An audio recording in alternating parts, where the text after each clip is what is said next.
गुजरात में 1 और 5 दिसंबर को मतदान होना है। मंगलवार को पहले चरण के लिए प्रचार का अंतिम दिन होगा, जबकि दूसरे चरण के लिए शनिवार को अंतिम दिन होगा। शनिवार को पीएम ने एक रैली में कहा था, गुजरात के लोग सूरत और अहमदाबाद में विस्फोट में मारे गए, तब कांग्रेस केंद्र में थी। हमने उनसे आतंकवाद को निशाना बनाने को कहा, लेकिन उन्होंने निशाना हमें बनाया, लेकिन उन्होंने मुझे निशाना बनाया। वहीं खड़गे ने चुनाव प्रचार के दौरान पीएम मोदी पर निशाना साधा और कहा कि ये झूठों के सरदार हैं। वहीं आप पर निशाना साधते हुए कहा कि कुछ लोग और भी हैं जो दिल्ली से बीच में टांग मारने की कोशिश कर रही हैं। प्रधानमंत्री मोदी आज गुजरात में 4 जनसभाओं को संबोधित करेंगे। दोपहर 12:15 बजे पालीताड़ा, दोपहर 3:45 बजे अंजार, शाम 4:30 बजे जामनगर और शाम 6:30 बजे राजकोट में जनसभा को संबोधित करेंगे। वहीं गृह मंत्री अमित शाह सुबह 10:30 बजे मेहसाणा, दोपहर 12:30 बजे वडोदरा, दोपहर 2:30 बजे अरावली और रात 8:30 बजे अहमदाबाद में जनसभा को संबोधित करेंगे। स्मृति ईरानी आज दोपहर 1:30 बजे मेहसाणा, शाम 6 बजे गांधीनगर और रात 8 बजे अहमदाबाद में महिला मोर्चा सम्मेलन करेंगी। सीएम भूपेंद्र पटेल दोपहर 3 बजे मेहसाणा में रोड शो करेंगे। कांग्रेस अध्यक्ष मल्लिकार्जुन खड़गे आज सुबह 11 बजे पीसीसी ऑफिस अहमदाबाद में प्रेस कॉन्फ्रेंस करेंगे। दोपहर 1 बजे से 3 बजे के बीच संगठन के साथ महत्वपूर्ण बैठक कर सकते हैं। इसके बाद शाम को 5 बजे खड़गे और सीएम गहलोत कड़ी मेहसाणा में, रात 8 बजे बहरामपुरा अहमदाबाद जनसभा को संबोधित करेंगे। दिल्ली सीएम अरविंद केजरीवाल आज सूरत में सुबह 11 बजे प्रेस कॉन्फ्रेंस करेंगे। शाम 5 बजे केजरीवाल कतारगाम सूरत में रोड शो करेंगे और देर रात 9 बजे योगी नगर सोसाइटी सूरत में जनसभा को संबोधित करेंगे। गुजरात के साथ साथ दिल्ली एमसीडी चुनाव में भी बीजेपी ने अपनी पूरी ताकत लगा रखी है। दिल्ली एमसीडी चुनाव में अलग अलग स्थानों पर पिछले 3 दिनों से बड़ी संख्या में बीजेपी के वरिष्ठ नेता, केंद्रीय मंत्री, बीजेपी शासित राज्यों के सीएम प्रचार कर रही हैं। आज दिल्ली में लगभग 80 जगहों पर बीजेपी प्रचार करेगी। वहीं दिल्ली प्रदेश कांग्रेस कमेटी के अध्यक्ष अनिल कुमार प्रेस कॉन्फ्रेंस को संबोधित करेंगे। कॉन्फ्रेंस दोपहर 12:30 बजे डीपीसीसी ऑफिस में होगी।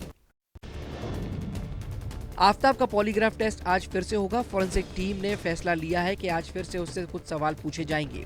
आज पॉलीग्राफ टेस्ट का आखिरी दौर होगा। उसके बाद आफ्ताब का नार्को टेस्ट आज कराया जा सकता है। इसके लिए दिल्ली सरकार की फॉरेंसिक साइंस लेबोरेटरी ने तैयारी लगभग पूरी कर ली है। नार्को टेस्ट के लिए अम्बेडकर अस्पताल में अलग से एक विशेष रूम तैयार किया गया है। सूत्रों का कहना है कि नार्को टेस्ट में भी वही सवालों को दोहराया जाएगा जो पॉलीग्राफ टेस्ट के दौरान उससे पूछे जा चुके हैं। कांग्रेस के पूर्व विधायक आसिफ खान ने अदालत में जमानत अर्जी दायर की है, जिस पर आज सुनवाई होगी। दरअसल दिल्ली की साकेत कोर्ट ने शनिवार को कांग्रेस के पूर्व विधायक आसिफ खान को 14 दिन की न्यायिक हिरासत में भेज दिया है। पुलिस ने बताया कि पुलिस अधिकारियों से कथित तौर पर बदसलूकी और मारपीट करने को लेकर शाहीनबाग पुलिस थाने में खान के खिलाफ एफआईआर दर्ज की गई थी, जिसके बाद खान को गिरफ्तार किया गया था। बता दें कि आसिफ खान की बेटी दिल्ली एमसीडी चुनाव में चुनाव लड़ रही है। भारत जोड़ो यात्रा का आज 82वां दिन है। भारत जोड़ो यात्रा मध्य प्रदेश में चल रही है और इस समय इंदौर में है। आज राहुल गांधी एक प्रेस वार्ता को संबोधित करेंगे। राहुल गांधी के नेतृत्व में पदयात्रा सुबह 6 बजे बड़ा गणपति चौराहे से चलकर सुबह 10 बजे बरौली गांव पहुंचेगी और मॉर्निंग ब्रेक के लिए रुकेगी। पदयात्रा दोपहर 3:30 बजे कृष्णा एनक्लेव से दोबारा शुरू होगी और शाम 4:30 बजे तरणा गाँव में पहुंचेगी। वहीं पदयात्रा रात्रि विश्राम के लिए सांवर में रुकेगी। सीएम योगी गोरखपुर के दौरे पर हैं। वो आज चंपा देवी पार्क मैदान में आयोजित मुख्यमंत्री सामूहिक विवाह योजना के समारोह में शामिल होकर नवयुगलों को अपना आशीर्वाद प्रदान करेंगे। इस समारोह में 1000 जोड़ों का विवाह प्रस्तावित है। इसके बाद सीएम योगी मैनपुरी लोकसभा चुनाव में बीजेपी की तरफ से मोर्चा संभालते हुए करहल में 1:30 बजे जनसभा को संबोधित करेंगे। इस जनसभा में वो अखिलेश के कन्नौज से चुनाव लड़ने के संकेत को लेकर निशाना साध सकते हैं। तो वहीं अखिलेश आज 14 जगहों पर जनसभा करेंगे। दिल्ली एम्स की ऑनलाइन सेवाएं आज से शुरू होंगी। ठप सर्वर का डेटा धीरे धीरे रिकवर हो रहा है। एम्स सूत्रों की माने तो आज से कुछ सुविधाएं शुरू हो जाएंगी, जबकि अन्य सेवाएं शुरू होने में समय लग सकता है। सर्वर को फिर से ठीक करने और डेटा रिकवर करने का काम तेजी से किया जा रहा है। एम्स सर्वर में खराबी के कारण ओपीडी में पर्ची, जांच रिपोर्ट सहित सभी प्रकार की सेवाएं ठप हो गई थी, जिस वजह से मरीजों को खासी परेशानी हो रही थी। केंद्रीय वित्त मंत्री निर्मला सीतारमण ने आज वीडियो कॉन्फ्रेंसिंग के माध्यम से बजट को लेकर श्रमिक संगठनों की बैठक बुलाई है, लेकिन बैठक से पहले ही विवाद की स्थिति पैदा हो गई है। सूत्रों की माने तो कई श्रमिक संगठन बैठक को वीसी के जरिए बुलाने और प्रत्येक संगठन को केवल 3 मिनट का समय देने से नाराजगी जताई है। बैठक आमने सामने बुलाने और पर्याप्त समय को देने की मांग कर रहे हैं। केंद्रीय श्रमिक संगठनों का एक संयुक्त मोर्चा नाराजगी के चलते बैठक का बहिष्कार कर सकता है। बैठक में भारतीय मजदूर संघ समेत देश के 12 श्रमिक संगठन शामिल होंगे। महाठग सुकेश चंद्रशेखर की जेल बदलने से संबंधित याचिका पर सुप्रीम कोर्ट में आज सुनवाई होगी। गौरतलब है कि शीर्ष अदालत ने अगस्त महीने में सुकेश को तिहाड़ जेल से दिल्ली की मंडोली जेल में शिफ्ट करने का आदेश दिया था। सुकेश ने तिहाड़ जेल में जान का खतरा बताया था। वहीं तक सुकेश चंद्रशेखर को मंडोली जेल से देश के किसी अन्य जेल में शिफ्ट करने पर सुप्रीम कोर्ट ने केंद्र और दिल्ली सरकार से जवाब मांगा था। फिलहाल सुकेश चंद्रशेखर 200 करोड़ के मनी लॉन्ड्रिंग और ठगी के आरोप में मंडोली जेल में बंद है। सुप्रीम कोर्ट में आज कई अहम मामलों में सुनवाई होगी। जबरन धर्मांतरण मामले में आज सुप्रीम कोर्ट सुनवाई करेगा। गौरतलब है कि पिछली सुनवाई के दौरान कोर्ट ने कहा था कि जबरन धर्मांतरण देश की सुरक्षा के लिए गंभीर खतरा है।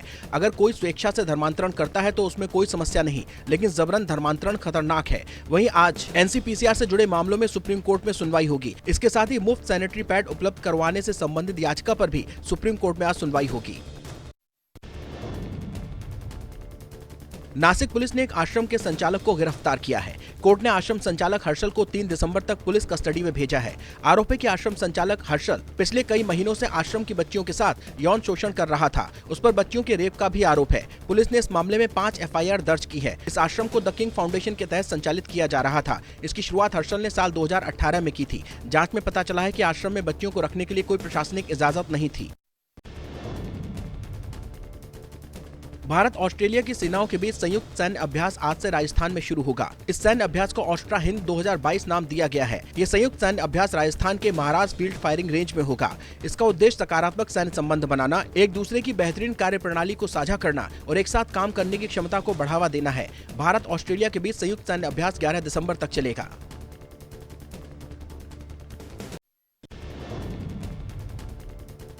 पंजाब के कीरतपुर साहिब के नजदीक लोहन पुल पर एक दर्दनाक हादसा हो गया, जिसमें 3 बच्चों की जान चली गई।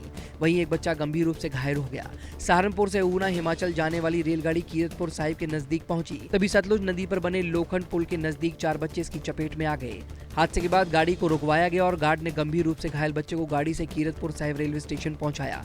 इसके बाद एम्बुलेंस से उसे सिविल अस्पताल में भर्ती करा दिया गया है। राजस्थान के बाड़मेर जिले में रहने वाली एक विवाहिता और एक युवक की लाश टंकी में मिली है। पानी में पड़े रहने के कारण दोनों शव बुरी तरह से खराब हो चुके हैं। शव की पहचान उसके कपड़ों और गहनों से की गई। बताया जा रहा है कि विवाहिता की शादी करीब 6 महीने पहले हुई थी और शादी के बाद से ही पड़ोस में रहने वाले युवक से उसे प्यार हो गया। अभी 14 दिन पहले वो ससुराल छोड़कर वहां से चली गई थी।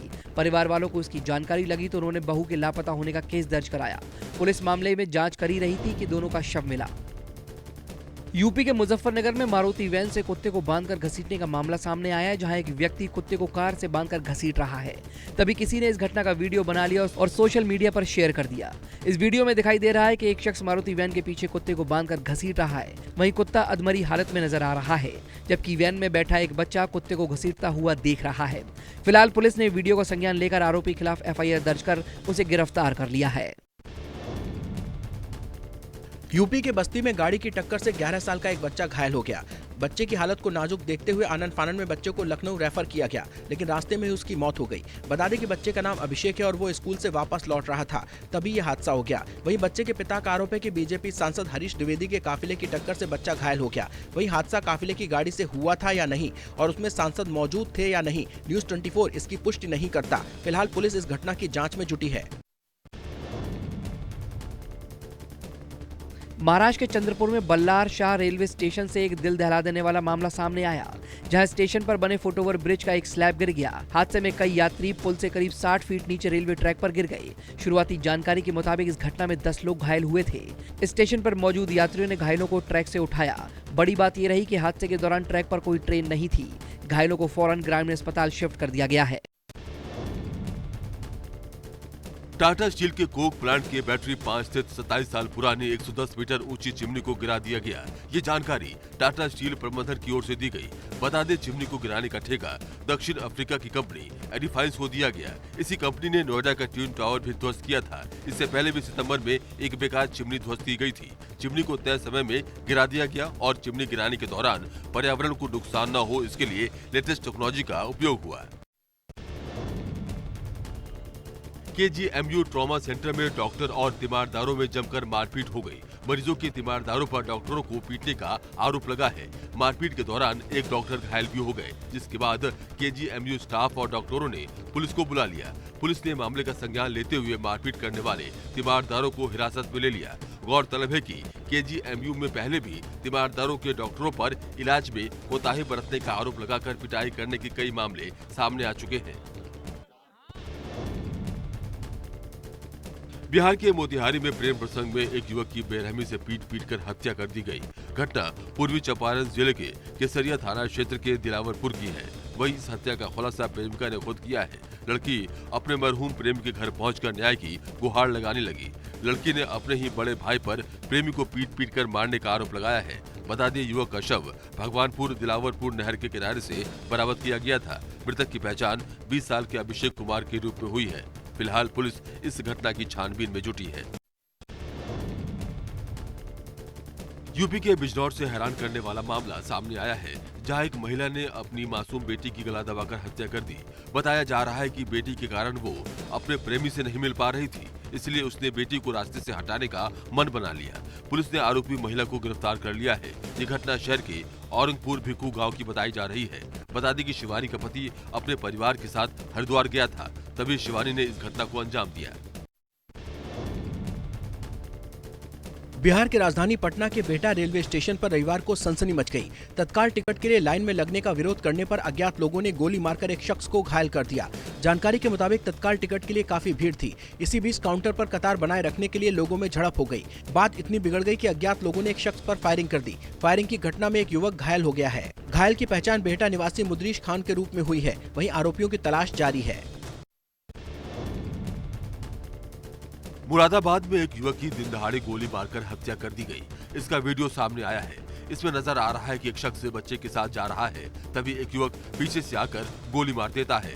गोली लगने के बाद शख्स पीछे पलटता है। इसी बीच साथ खड़ा लड़का भाग जाता है। ये सारी घटना पीछे से एक युवक देख रहा होता है, लेकिन दहशत के चलते वो कुछ नहीं बोलता है। घटना ठाकुर द्वारा थाना क्षेत्र में मोहल्ला बंजारन वाल्मीकि बस्ती की है। घटना से आक्रोशित लोगों ने ठाकुर द्वारा में सड़क जाम कर हंगामा किया। पश्चिम बंगाल के नॉर्थ 24 परगना जिले में पुलिस टीम में उस वक्त अफरा तफरी मच गई जब एक तलाशी अभियान के दौरान पुलिस टीम के सामने ही बम धमाका हो गया। बम एक गड्ढे में पड़ा हुआ था और तलाशी अभियान के दौरान अचानक उसमें धमाका हुआ। पुलिस ने सतर्कता बरतते हुए तलाशी अभियान को और तेज किया और कई बमों को इस दौरान जब्त किया। इस मामले में पुलिस ने जाँच शुरू कर दी है। दरअसल एक शादी समारोह में कहासुनी होने के बाद एक ग्रुप ने दूसरे ग्रुप पर बम से हमला कर दिया था, जिसकी सूचना पर पुलिस जाँच करने पहुंची थी। आंध्र प्रदेश के चित्तूर में बेंगलुरु हावड़ा एक्सप्रेस ट्रेन के एक डिब्बे में आग लग गई। आग लगते ही ट्रेन के कोच में हड़कंप मच गया और लोग अपनी जान बचाने के लिए इधर उधर भागने लगे। इस बीच किसी ने पुलिस को सूचना दी, जिसके बाद आनन फानन में रेस्क्यू ऑपरेशन चलाया गया। कड़ी मशक्कत के बाद यात्रियों को सुरक्षित बचा लिया गया है। फिलहाल आग लगने से किसी के हताहत होने की सूचना नहीं है। बताया जा रहा है ट्रेन जब चित्तूर जिले के कुप्पम स्टेशन के पास पहुंची, उसी दौरान ट्रेन के कोच में अचानक आग लग गई।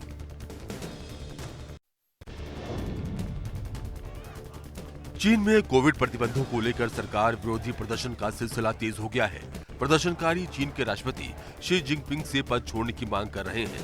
चीन के शंघाई और दूसरे शहरों में हजारों लोगों ने सड़क पर उतरकर नाराजगी जाहिर की। कई प्रदर्शनकारियों को पुलिस के वाहन में डालकर ले जाया गया। बीजिंग और नॉन्जिंग यूनिवर्सिटी के छात्रों ने भी कोविड पाबंदियों के खिलाफ प्रदर्शन किया। चीन के उत्तर पश्चिम शहर उरुमची में भी प्रदर्शन देखने को मिला।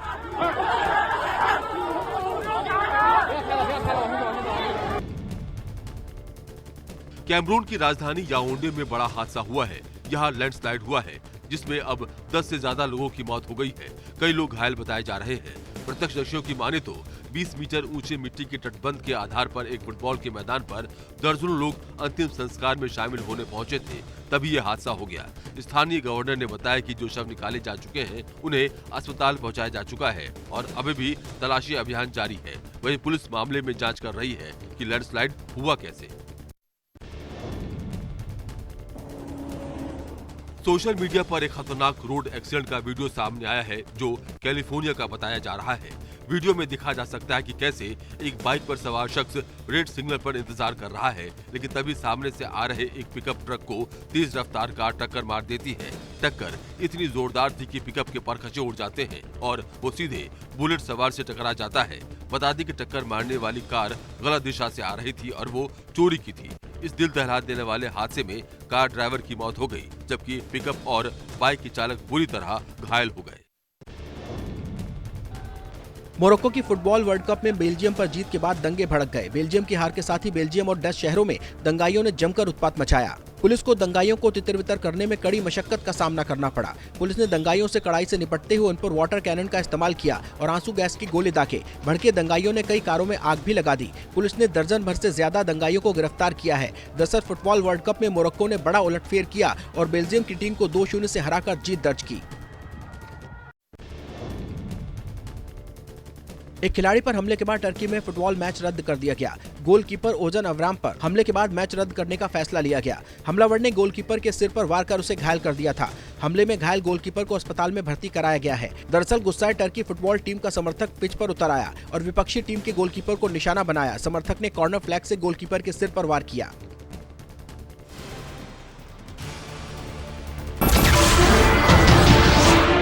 नमस्कार, मैं हूं मानक गुप्ता।